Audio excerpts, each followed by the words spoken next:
Meeting for us tonight and joins us now with the latest. Lex? Joe, Mayor Bronson's vetoes to the revised 2024 operating budget were collectively overridden in a vote of 11 to 1 tonight, with Assemblymember Randy Solt voting against it.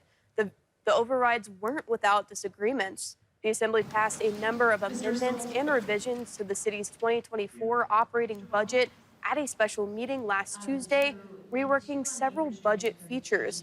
It includes roughly $750,000 for the activation of Anchorage's cold weather emergency shelter, $285,000 in additional funds for snow plowing and hauling, and an additional $285,000 for city employee retention and incentives. Bronson's chief of staff, Mario Bird, gave the mayor's report at the meeting ahead of the vote, emphasizing the Assembly's calculation error in the past budget and hoped the Assembly to take his vetoes seriously. Assembly Vice Chair Meg Zalatel responding by saying the Assembly took the vetoes and budget process as a whole seriously and deliberately. He'd like to emphasize to the body the importance of taking them seriously.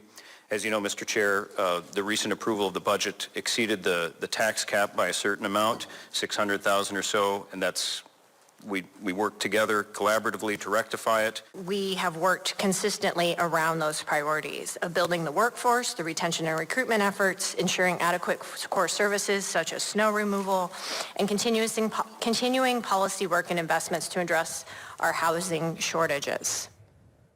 The Assembly unanimously approved an ordinance for a revenue bond financing expenses for the Don Young Port of Alaska that would not exceed $68,700,000. The appropriation will potentially go towards the modernization of the port and improving its condition. The Assembly is also discussing an ordinance that would direct the Anchorage water and wastewater utility to decouple the municipality's access to drinking water from the 1991 Eklutna Fish and Wildlife Agreement. The Assembly ended up postponing the action on the ordinance to the meeting of June 11th. Assemblymember Felix Rivera breaks down the purpose of the legislation. I'm basically asking that the two issues of water rights and what to do with the Eklutna restoration, that we decouple those issues, because right now they are both together in the 1991 agreement.